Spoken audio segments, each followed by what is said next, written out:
It's time for truth. It's time for truth.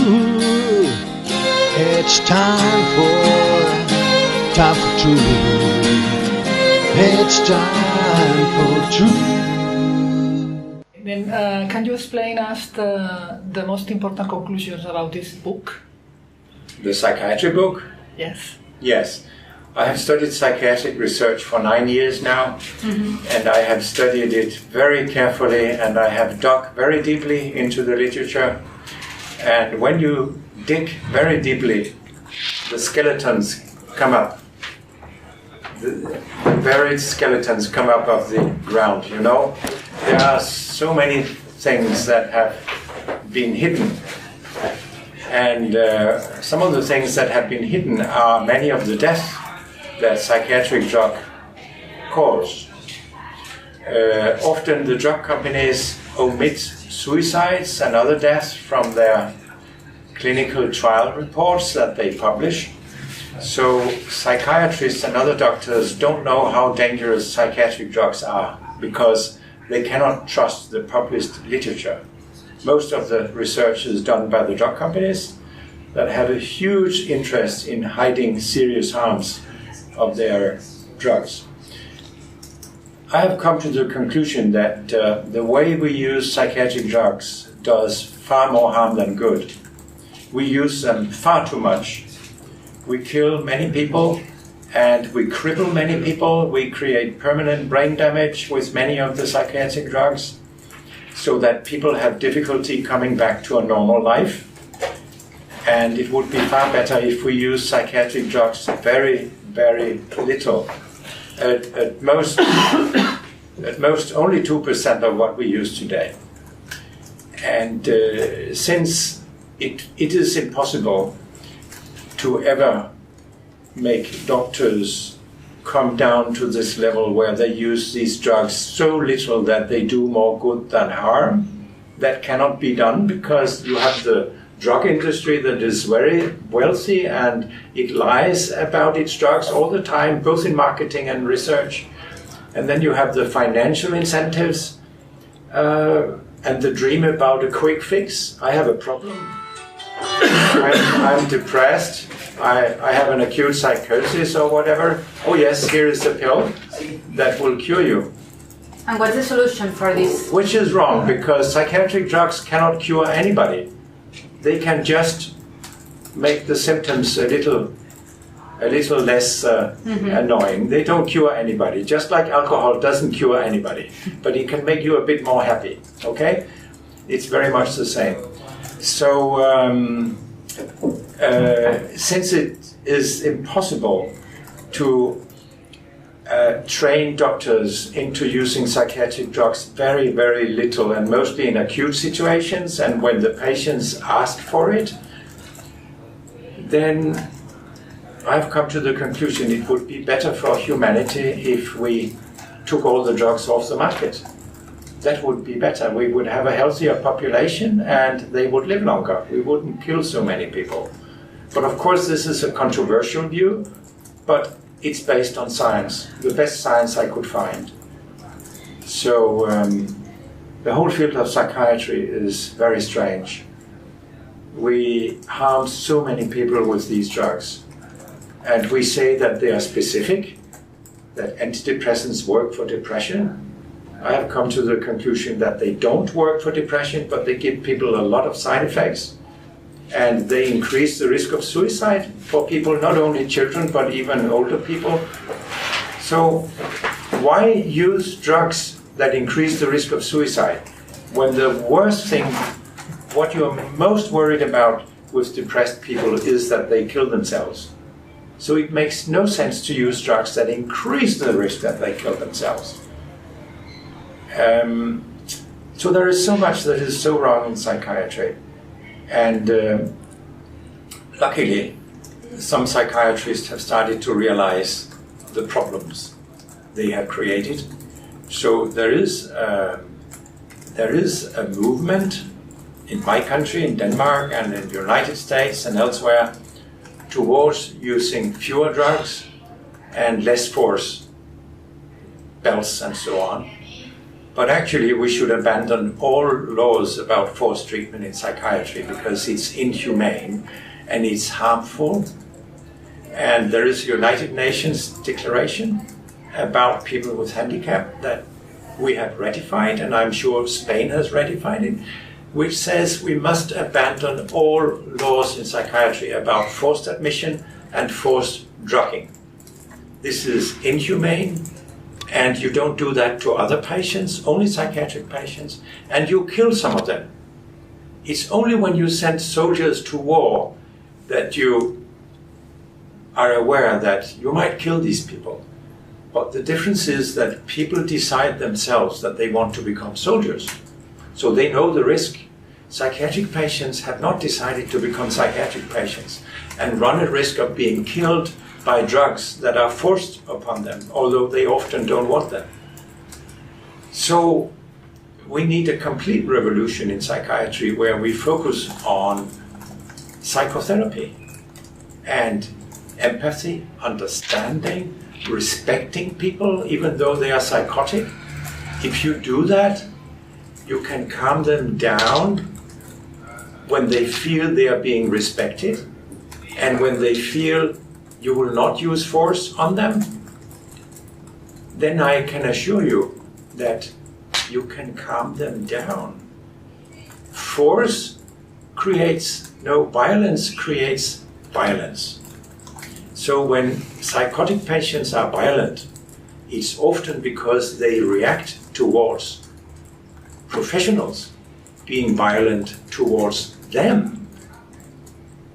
So you see, we could do so much better, and there are people who have shown us how we can do much better. In Finland, for example, in Lapland, they have what they call open dialogue. So if somebody develops a psychosis, within 24 hours, they have a team consisting of professionals and friends, perhaps, and family that talks to this person and meet that person in a humane way and not with force. So the results of this are far better than traditional psychiatry. And this model is now spreading in several countries, like, for example, in Germany. More and more places in Germany, they adopt the open dialogue model. So it means dialogue, it means talking to the patient. Instead of doing something to the patient, then talk to the patient. And you should let the patient decide themselves. I have asked many patients when I lecture who have been admitted with psychosis, what do you want next time?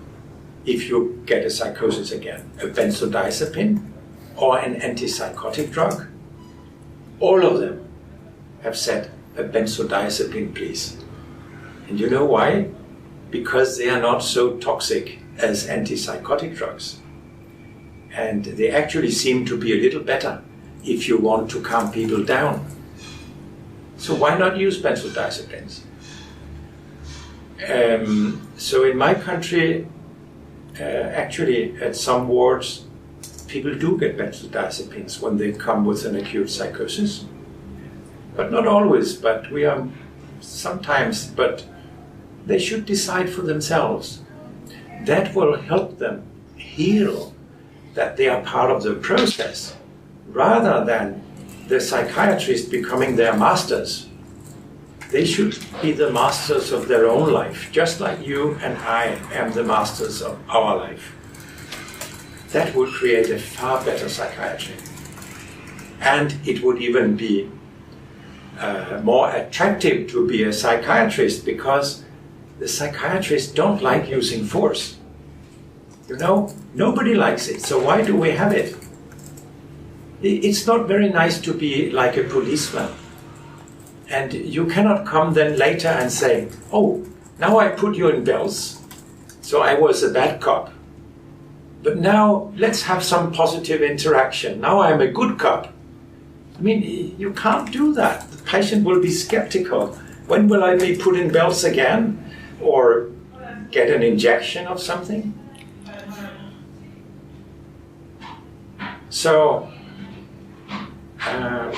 Yeah.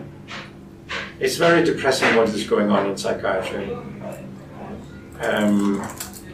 I've come to the conclusion we shouldn't use antidepressant drugs at all for anybody. Because if you ask the patients, they tell you they don't work. It's only the psychiatrists that say that they work. And, for example, one of the most common side effects is that half of the people who had a normal sex life get their sex life disturbed when they get antidepressant drugs. It can be lack of libido, it can be even impotence for the man, or no ejaculation at all. And isn't it strange that these pills are called happy pills when they destroy your sex life? They should be called unhappy pills. I mean, who wants to get your sex life destroyed? Nobody. So it's amazing what money and marketing and lies can do to people. They believe in all this nonsense, that these drugs are good for them. They are not. I can explain a little about ADHD drugs. Okay, dice que te puedo explicar Sí, sobre ya. Vale. That some of these drugs are amphetamine. Really? Yeah, and if you buy amphetamine in the street, it's an illegal drug. But if you buy amphetamine on prescription, it's legal. I took that. So this is, of course, very strange. Mm-hmm. And the other drugs against ADHD, they have similar properties. So it's like giving children and adults a narcotic on prescription. This is what ADHD medicine is about. And I find this rather horrible. And particularly when you give these drugs to children, they are small developing brains. It cannot be healthy to give these brains a chemical that changes their brains. And it makes children more quiet, which is nice for the school teachers and perhaps for the parents. But they also become less curious, and they can become socially isolated. And we know that a developing brain needs a lot of interaction with other people, and curiosity is good for you. It develops your brain, and then we somehow prevent some of this. That can't be healthy. And we also know from animal experiments that it's likely that ADHD drugs can create permanent brain damage, but this is true for all psychiatric drugs. And why do we want to damage the brains of our children? That's not a good idea. Then many psychiatrists say that, oh well, we use these drugs in order to make it less likely that people will become substance abusers when they grow up, or will become criminals, and also so that they can achieve better in their education. There is no reliable documentation that this is the case. And the only large trial that has a long follow-up, an American trial, actually suggests the opposite. That if anything, ADHD drugs seems to make it more likely that people become drug addicts or criminals, and it doesn't improve their academic performance. We are studying these drugs at my center right now. We are doing a review on Ritalin, and these trials are absolutely horrible. It's among the worst science I've ever seen. So these trials are quite unreliable. They have been done by the drug industry, and often with American psychiatrists, which are deeply corrupt and receive millions from these companies. So they're not critical towards how the company analyzes and write up the results. We can see this very clearly in the published reports.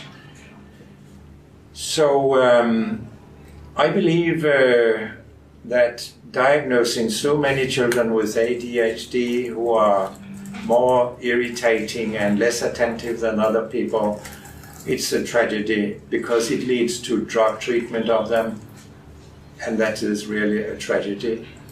They need human interaction, and sometimes the parents need to be educated because the problem may lie with the parents, so that the children react on the environment they have at school and with their parents. And furthermore, it's often a question of time. There is a very big Canadian study of 1 million school children that showed that if you are born in December, then 50% more children are in treatment with ADHD drugs than if you are born in January. 50% more in the same class. Why is that so? Because if you're born in January, your little brain has had 11 more months to develop, and then you are not so irritating for the school teacher. You have become older. You see? This documents how big a tragedy this is, that if you are a little patient and work with these children, I mean, one of my good friends is a child psychiatrist in Denmark. She takes every child off ADHD drugs. And she tells me she has never seen a single one of them becoming worse. They become better. And the parents actually appreciate to get their old child back, even though they may be more irritating. You see? So they get a true child back and not a drug child. I mean, who would want to give alcohol to a child every day and drug the child with alcohol? Nobody. But psychiatric drugs are similar to alcohol. They are very unspecific, just like alcohol. And there are some effects of alcohol that we like. Alcohol makes us more relaxed and sometimes more happy, but sometimes it makes people aggressive. And that's the same with psychiatric drugs. ADHD drugs, antidepressant drugs, antipsychotic drugs all increase violence. And so that's similar to alcohol. And antidepressant drugs have been involved in many school shootings in America, but it's very little investigated. So when terrible things happen, for example, when a psychotic patient kills somebody, then we often hear the story, oh, this is also because he stopped taking his antipsychotic drug 2 days before. So there you see how good the drug is. If he had taken the drug, that might not have happened. This is the media story, but it's wrong. When you stop taking an antipsychotic drug, you can develop terrible abstinence symptoms. One of them is extreme restlessness, where you can't sit still. You must do something. This predisposes to both suicide and homicide. So when a patient has stopped his antipsychotic drug because of the horrible side effects, they talk about drug holidays. I need to get off the drug for a while. And then they can become homicidal. Then it's usually a side effect of the drug. You see the point? But in the media, it always becomes the opposite story. This is because he came off his drug. But my goodness, why was he put on the drug in the first place when it is so dangerous? That's a good question. What do you think about this? About the press? Yes. Well, last time I was in Barcelona, I was interviewed by La Vanguardia for the back page, which is very popular. Victor Amela, which one? I can't remember who the journalist was. No, I can't remember who it was. It was a woman. Ima. And Ima, yeah, that's true, yeah. And I think it was a very good and interesting interview. And she wasn't allowed to publish it by her editor, which is very bad because the the journal receives support from a drug company. Yeah. This is what we call corruption. Yes. Is this usual in those Not in our travels? country. Not in our country. Not- No. no? The newspapers are pretty independent in our country, but it's obviously a huge problem in Spain, and it's a huge problem in Russia, of course, and in many other countries, and in the United States it's even a problem. There is not so much free press left in the world. Economic interests take over the press. Yeah. It's a big problem for our democracies. Yes, it is. She wants to know what this subtitle means, organized denial. This is quite interesting. I worked out 18 different titles for my book before I took this one. It's a very short title, and it tells you a lot. So what do I mean with organized denial? I mean, of course, the psychiatrists organize denial. They have built up a fairy tale that we call biological psychiatry. Many of them still say that you are ill because you have a chemical imbalance in your brain. This is a huge lie. This has never been shown in scientific studies to be true. But half of the patients have been told, I'm ill because I have a chemical imbalance. It's precisely the opposite. That when you get a drug, you change the brain. So the drug creates a chemical imbalance. It wasn't there to begin with, but it creates a chemical imbalance. And therefore, when you try to get off the drug, you can develop abstinence symptoms, which the English call a cold turkey. So they have built up a fairy tale around these drugs and how they work that is not correct. So this I call organized denial, because they deny how dangerous these drugs are, and psychiatrists almost always deny that antidepressants can make you dependent. They accept that benzodiazepines can make you dependent, but then they say, oh no, that's not a problem with antidepressants. That's another lie. If you ask the patients, which has been done many times, half of them say, yes, I become dependent on these drugs, I have difficulty stopping them again. And I had a PhD student that compared benzodiazepine symptoms with antidepressant symptoms when you stop. They were very, very similar. So yes, that's another example of organized denial. They don't accept this, and why not? Because it makes it more difficult to be a psychiatrist if you give out antidepressants to so many people and then you make them drug addicts, basically. That's not very good. So then it's easier just to close your eyes and deny that people become dependent.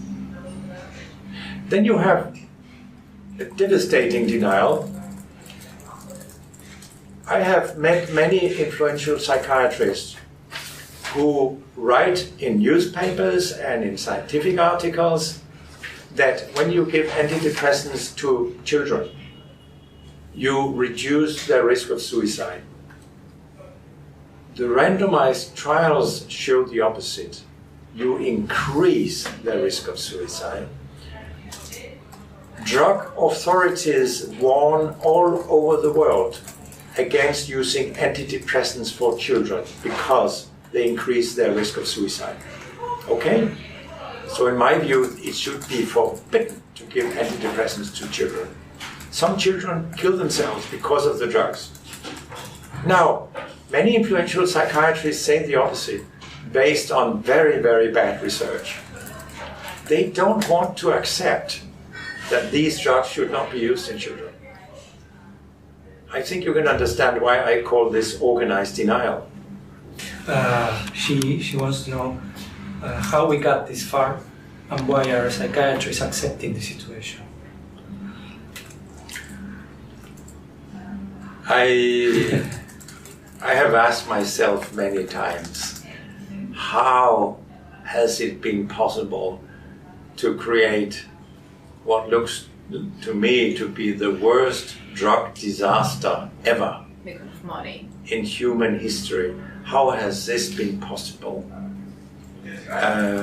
But yeah, follow the money. There is an incredible amount of money in diagnosing many normal people who are sad because their sweetheart just left them, their mother died, they fail an exam, they have marital problems, then they are sad, and then they get a diagnosis of depression they should never have had, and then they are treated with these drugs. It has a lot to do with money and the enormous power of the drug industry that is so wealthy. But there are also financial incentives for doctors that are very unhealthy. If you just renew a subscription for a patient who gets an antidepressant drug, it can take you 2 minutes. But if you want to taper off the drug in that patient, it can take months because of the abstinence symptoms. And very few psychiatrists know how to do this. And when the psychiatrists try to stop a drug, they usually do it far too rapidly. It's very common that they lower the dose by half, only 50%. That's far too much. Then the patients become abstinent, some of them. These abstinence symptoms can be depression. Okay? It's not a true depression, it's abstinence. Then the psychiatrist reason, oh, you still need the drug because now your depression came back, so I will give you the full dose again. And they won't do it again, you know? So they don't know enough about the drugs they are using, the psychiatrists. They don't. And they have this financial incentive that if they decide to use psychotherapy, it may take an hour, but they can have a lot of patients in an hour where they just renew the prescription. See? So the financial incentives are wrong because this massive use of psychiatric drugs has increased disability pensions.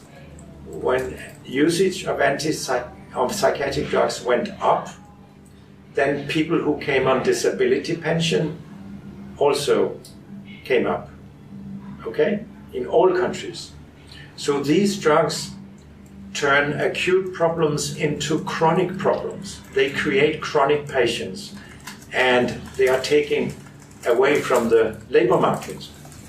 So it's incredibly expensive for society. It would be much cheaper if we use psychiatric drugs very little and use psychotherapy. We would have a healthier population that actually could contribute to society by being in the workforce. So it's a very, very, very bad idea, this idea about the quick fix. It doesn't work and it's incredibly expensive for society. So there are all sorts of wrong incentives that make people do the wrong things. So how can we get a cure for sadness, for example, or depression? Well, that's very easy. Not for me or not for people. It's very, very easy. If you give an antidepressant drug to a patient with severe depression, we are not just talking about sadness, but severe depression. Mm-hmm. Then on average, after about a month, the patients will have come down to mild depression. So they have become much better, from severe to mild depression. What happens if you give these patients a placebo? Then it just takes 1 more week. Then they are also mildly depressed. And so just wait a little and patients will improve even without treatment. That's how it is to be depressed. And these trials are biased because they are done by psychiatrists that are paid by the industry to do them. Mm-hmm. And they are not adequately blinded because these drugs have side effects. So in many cases, both patients and doctors know that you get an active drug and you get placebo, and then the psychiatrists exaggerate the effect. That's very human. So if you put something into the placebo that also gives people side effects, so that they don't know who got a drug and who got a placebo, then there is no effect of antidepressant drugs. It's gone. But do you think it's something for DNA, like another thing, that you have a pathology because you're DNA? No. You can forget all that. No. There is so much false science in psychiatry. They say all sorts of things that are not true. Excuse me, what about an antidepressant, very carefully controlled treatment accompanied by psychotherapy? Well, first of all, people can disagree with me, but I have studied the science very carefully, and I've come to the conclusion antidepressants don't work. They just harm people. So you shouldn't use them. You shouldn't use them in combination with psychotherapy. And I can tell you why. Antidepressants do have some effects. For example, they ruin people's sex lives. So they do have some effects. And they can actually make some people euphoric so that they become more happy. But then the psychiatrist may say, oh, now you have become bipolar, because now you're not only depressed but also sometimes manic. But this is a side effect of the drug. So that's wrong in many cases. Now, if you want to help people with a depression by psychotherapy, then it is not a good idea first to numb their feelings, because that's what antidepressants do.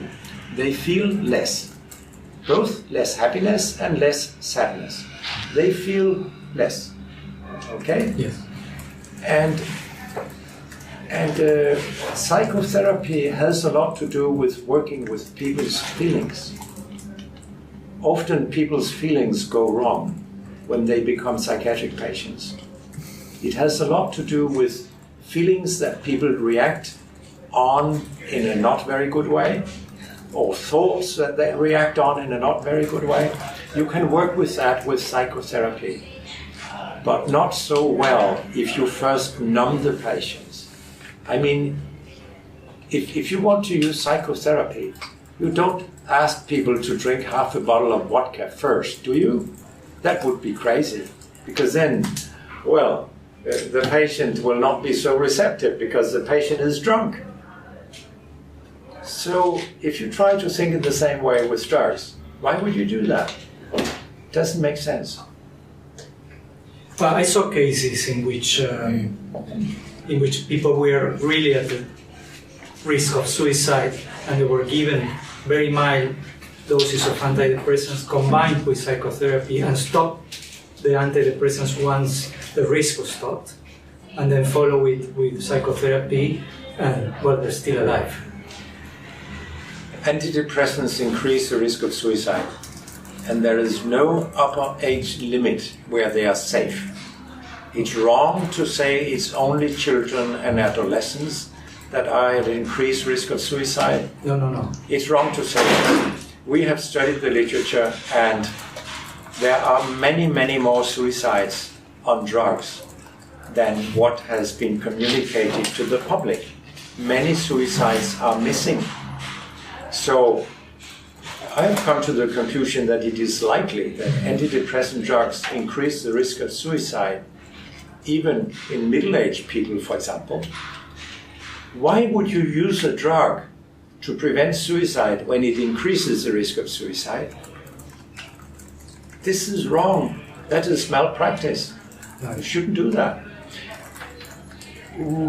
There are studies that suggest that psychotherapy can reduce the risk of suicide.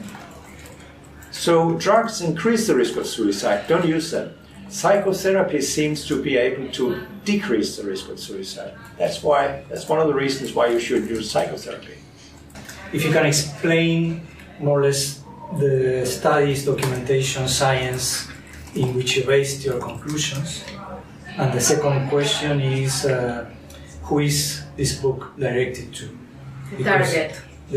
Target of the book. Because she says that she read somewhere that it was to young professionals and doctors. Well, the documentation for my conclusions are in the book. Okay. There are lots of references in the book. So people can see how I came to my conclusions. And they can discuss it with me, which I hope they will do, so that we can all become wiser. Science develops that way, that you discuss things.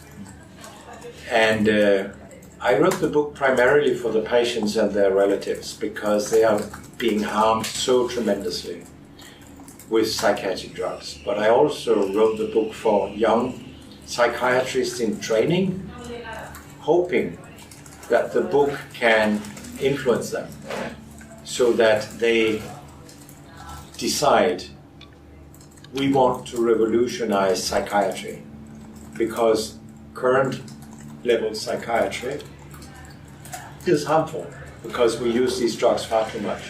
So we need a new psychiatry. You cannot change the old ones. You know, you can't. Yeah. You can't train a dog, an old dog. You can't change old people. And if they have felt for 30 years, if they have believed in the chemical imbalance nonsense and believed that these drugs are very helpful, how can such a person look in the mirror and say, oh my goodness, I have harmed my patients for 30 years. I was wrong. That's very difficult for people. It's much easier just to go on harming people and then telling yourself, I'm helping people. I'm a good doctor, okay? That's much easier. So we need to get the message out to young people before they become too brainwashed by the old ones. And unfortunately, this happens. I have talked to many young psychiatrists who were very, very sorrowful about what they saw in psychiatric departments. And I will give you just one example. A young woman in training took over the outpatient department from her chief physician. So she saw these patients who were not in hospital but came in and went home and so on. And then she started to taper off their drugs so that they could come off their drugs. And when her boss saw this, he became very angry. You are not allowed to change this medicine. They should go on with it. And what about if she asked, for how long? Shouldn't we try to see whether they have become healthy and don't need the drugs? That was not what he wanted. So she was desperate. And I told her, psychiatry needs people like you. She thought about quitting psychiatry. It was too much for her. And I said, no, don't quit psychiatry. It needs people. The patients need people like you so that we can revolutionize psychiatry. You are doing the right thing. Okay? She says that she feels that one of the reasons for this is that this is a sick society already. And she wants to know until what extent this sick society made us get this far. You can say it's a rather sick society, and I agree with that.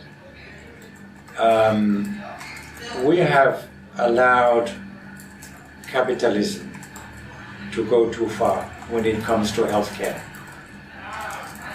To take care of sick people is not really compatible with capitalism. It's something else. It's about caring for people. And you can look to America, where America uses about twice as much per head in expenditures in healthcare as we do in Europe, twice as much. And the results are much, much worse. The results for everything. Maternal mortality, child mortality, how old you become. Even affluent Americans, rich Americans, they live shorter than in Europe. Although they get so much healthcare. But I would say it's not although they get so much healthcare. It's because they get so much healthcare, because then they get too many dangerous drugs and too many dangerous unnecessary operations that kill them and so on. That's why, for the rich ones. But it's the same for the poor ones. So it goes very badly in America, where they use double as much money as we do in Europe of our gross natural product on healthcare. They have the worst results. So this tells you a lot about how sick our societies have become. And just look to America. Now, England went out of the European Union, and they look to America. They have done that for a long time. They have privatized their National Health Service in England to a large extent, and now their results are poor. They are intermediate between the poor American results and the good Central European results. So it's very clear that the more you privatize healthcare, the worse it becomes. This is a public thing, to care about other people. It's not a capitalistic thing. Yeah. And how can we reverse it? No, well, this process. by working in the opposite direction. Yeah, but many people live and work in these companies and are still living with this. Well, I have been part of a working group under the Dutch European Union chairmanship that ended here in June. We were asked to come up with creative scenarios to somehow work with the problem of the very high drug prices. There is no free market. You know, this drug against hepatitis C, that when a company has a monopoly, they take as much money as they care. So this is threatening our societies. It's like pirating. It's like when Somali pirates take a hostage, they claim some millions to liberate the hostage, but here it's some millions perhaps every year for one patient. We should not allow this.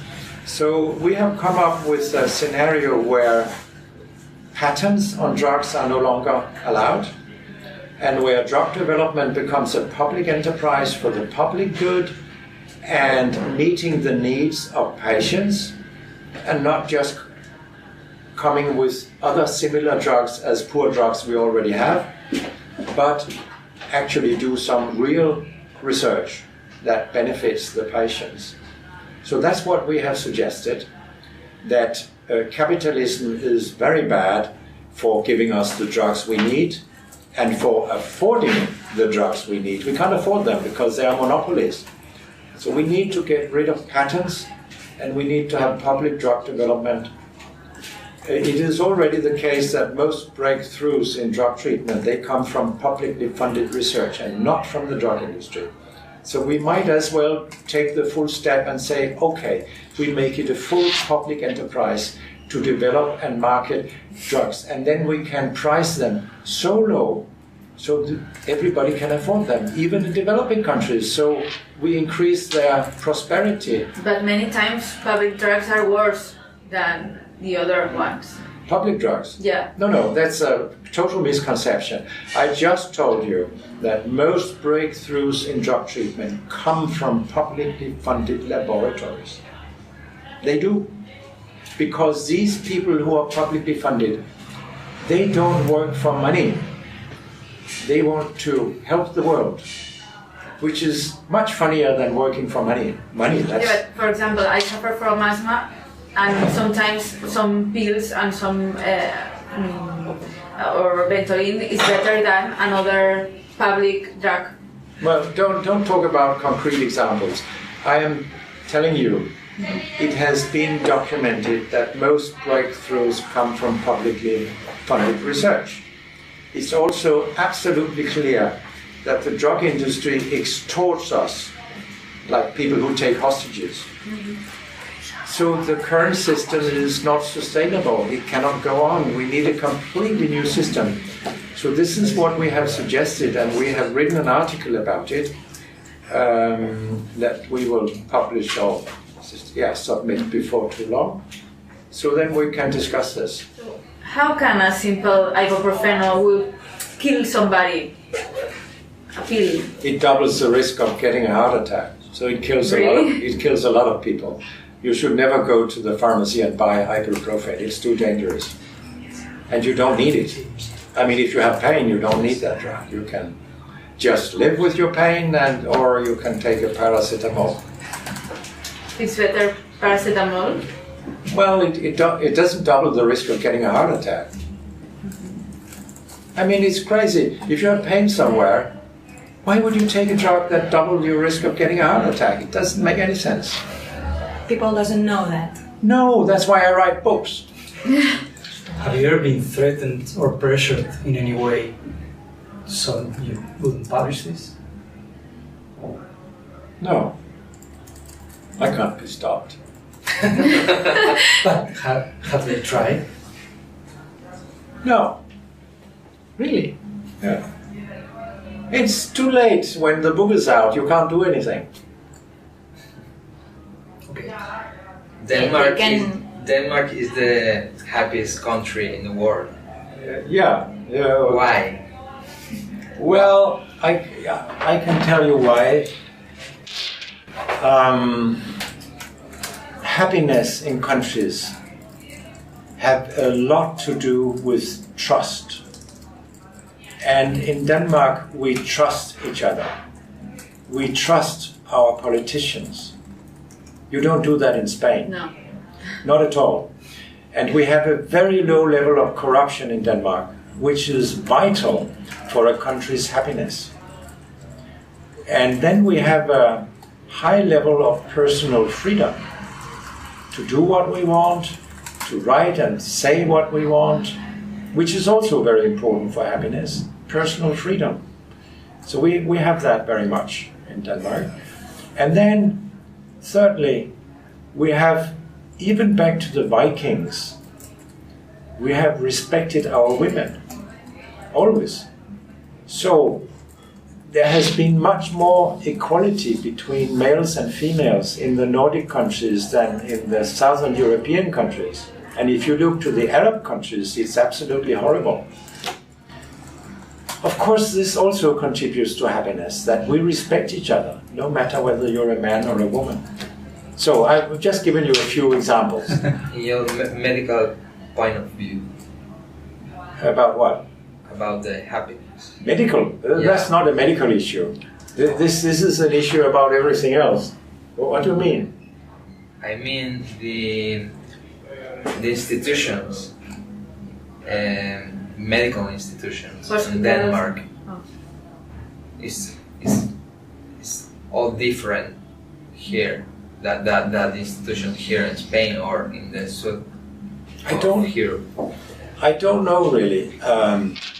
We have private practice in Denmark, of course. We have private specialists and so on. And you have the same in Spain. And I don't know how it compares between Denmark and Spain. But I can tell you, we have very few private hospitals in Denmark. And it has been shown that you don't benefit from private hospitals if you're a patient. That has been shown in a study from Canada, I think. That was a Canadian study. And why is that so? Well, if you have a private hospital, you all the time have economic considerations. Do I really want to give that patient that expensive treatment? It would cost us too much, perhaps, if for example, the patient might not be able to afford the treatment and so on. You might lose money. Whereas in the public sector, in public hospitals, doctors tend to do what they think patients need, and they don't think about costs really. Not very much, at least. So in private hospitals, it's different. And there are many good reasons for understanding why it is that Danish doctors are very left-wing when it comes to healthcare. Then they are glowing red many of them. That's because capitalism is bad for healthcare. They might not be right-wing in other matters, but if you talk to Danish doctors about healthcare, they are pretty left-wing. You've written a book about mammographies. Yes. And even if it's not the subject of this chat today, she wanted you to sum up a little what you say about mammographs in that book, considering that it's getting fashionable now. Oh, here. well, we were not interested in mammography screening at all, but the Danish National Board of Health asked us to look into this subject in 1999. And we looked at the randomized trials and concluded that maybe mammography screening did more harm than good. Or maybe it did more good than harm, but we didn't know at that time. Then we have done a Cochrane review on mammography screening, and we have been more deep into these trials than anybody else in the world. I'm convinced about that. We have studied mammography screening in all these years and have published many scientific articles about it. And our conclusion is that mammography screening does more good than harm. Definitely. There are no data that suggests that it helps women live longer. If there is any effect of mammography screening on breast cancer mortality, it is very small. But when you screen healthy women, you detect a lot in their breasts that you should never have detected because it is harmless. It is like the prostates of males. We don't take a PSA because more than 60% of males at my age have prostate cancer, but don't find it. Don't find it. I mean, most of it is innocent. It won't kill us. It's the same with breast cancer. So when you screen for breast cancer, you find a lot of harmless cancers, but you cannot distinguish between whether it's dangerous or harmless. So you treat all of them. And when you treat harmless breast cancers with radiotherapy, you kill some of the healthy women because they get heart disease or they develop new cancers because of the radiotherapy. So if you save a few women from dying in breast cancer because of breast screening, then you kill a similar number of healthy women. So there is no survival benefit. But there is a lot of harm. If you go to screening for 20 years, for example, 1/4, or in some countries 1/2 of the women will get at least one false diagnosis, which means that they get a message, we don't know what it is, but it might be cancer, it might not be cancer, you need to come back, we will take new pictures, or we will do a biopsy or whatever. This has big effects on women, psychologically. Even 3 years after they got a false positive diagnosis and was told it wasn't cancer, you can be happy, there's nothing. Even 3 years later, they still worry, well, maybe they were wrong. Maybe I do have cancer. So if you add these psychological side effects to the fact that it doesn't help people live longer, then it's inevitable that mammography screening is harmful. You cannot come to any other conclusion. So I published a paper maybe 2 years ago where I concluded that mammography screening should be stopped. It's harmful. And some well-educated women, they realize this. For example, the editor of the British Medical Journal, Fiona Godley, I gave a talk on mammography screening in Oxford a couple of years ago for 800 people from the whole world and explained to them why it was harmful. And to my big surprise, I didn't get one critical question from the audience. They asked me, what should we then do? What should we then offer the women? And I said, nothing. Do you know the tune? Don't worry, be happy. We don't offer males anything. We don't tell them to get a PSA screen because it's harmful for them. It's the same with women. Be happy. Should not offer them anything. It's only because you have been brainwashed for 30 years into believing mammography screening is good for women, that you feel, oh, if we don't use mammography screening, we must offer them something else. Forget about it. And then Fiona Godley, she was chairwoman. She told the whole audience, I got my first invitation for mammography screening recently, but since I know Peter's research very well, I declined. So it's out on YouTube. But it helps to prevent, maybe. The part of the woman that has this disease may help to survive. No, I just told you that there's absolutely no science that suggests that women live longer if they go to mammography screening. I also told you that if it saves a few lives, it is very few lives, and it kills as many because of overdiagnosis and overtreatment. So it doesn't do any good. I'm sorry, but that's what the science tells me.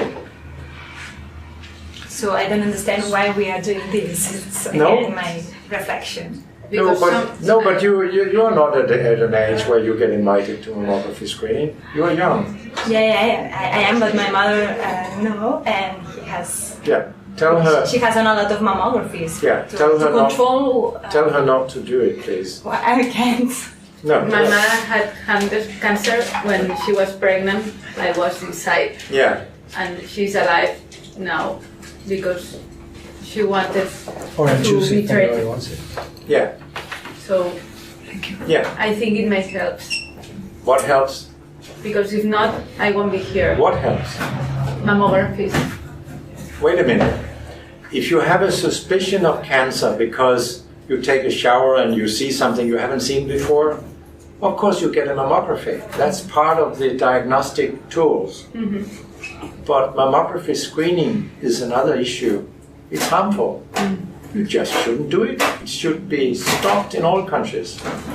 Very easy. Only controls, not mammographies in general. But I'm talking about, it's not preventing anything. I'm talking about mammography screening. Mm-hmm. And mammography screening cannot prevent breast cancer. It just detects breast cancer, and it detects far too much breast cancer. So it's not prevention. It's wrong to use the word prevention. Mm-hmm. It has nothing to do with prevention. You see, the whole semantics is seducing. Mm-hmm. I know that people call it prevention. It's not prevention to detect a cancer. How can that be prevention? It's not. Do you still believe in medicine? I don't believe in anything. I'm a scientist. I question everything. Psychiatrists, medicines, psicofármacos are the third cause of death after cancer and heart attacks. Sí. Could you improve on that? Yeah. I looked for the best science I could find to find out how deadly psychiatric drugs are. This is very difficult. For example, you cannot use trials in schizophrenia to find out how lethal antipsychotic drugs are, because trials in schizophrenia are usually made in this way, that you take patients who are already on an antipsychotic drug and then you randomize them to placebo or another antipsychotic drug. This means that you are harming the placebo group, because some of them develop terrible abstinence symptoms that predisposes to violence, to suicide and homicide. Okay? So you are harming the placebo group. And then you say, okay, I have a good drug because it's better than when I'm harming patients in the placebo group. That doesn't make any sense. So you are artificially increasing the death rate in the placebo group. This design is lethal. I write in my book that that 1 out of around 150 people in these schizophrenia trials who were randomized to placebo, they died. 1 out of 150, that's very many. And I think a good deal of these people killed themselves because they developed so terrible abstinence symptoms that they couldn't exist and killed themselves. So you cannot use these trials to see how lethal antipsychotic drugs are when you actually had a design that killed a lot of people in the placebo group. You see? So therefore I went to old people because antipsychotics have been tried in people with dementia, which is crazy. I mean, why would you use a toxic drug in people who have dementia? But that's very crazy. But there are trials of this kind. And then I thought, well, they might not have been on an antipsychotic drug before they were randomized to placebo and a drug.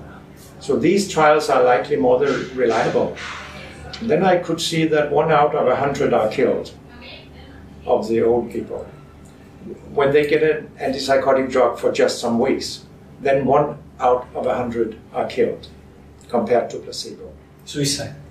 No, they're just killed. I mean, one of the common reasons is that they lose balance and fall, then they break their hip, and then 20% will be dead within the next year. That's a very common reason why psychiatric drugs kill a lot of elderly people, that they lose balance. Everything that affects the brain affects your balance. It's not only alcohol. So that was the case for antipsychotics, and then it became more difficult, for example, for antidepressants. How was I going to find out how lethal they are? That was very difficult. Then I found a very good study from the British Medical Journal where people over 65 were their own control. So in one period they got an antidepressant and in another they didn't get an antidepressant. And then I could work out how many died when they got an antidepressant. And of course, these studies that are not randomized trials, they're not equally reliable as randomized trials, but I found the best evidence there was. So this is my conclusion, and I may be wrong. Maybe they are not so lethal, but even if I should be proven wrong, they do kill a lot of people. So whether it's the third leading cause of death or the fourth or the fifth, it doesn't really matter. They kill an enormous amount of people. There's no question about that. Thank you very much. You are very valiente. Brave. You're very brave. Revolutionary. No, I'm not brave. I just have a love for honesty. It's time for truth. It's time for truth. It's time for truth. It's time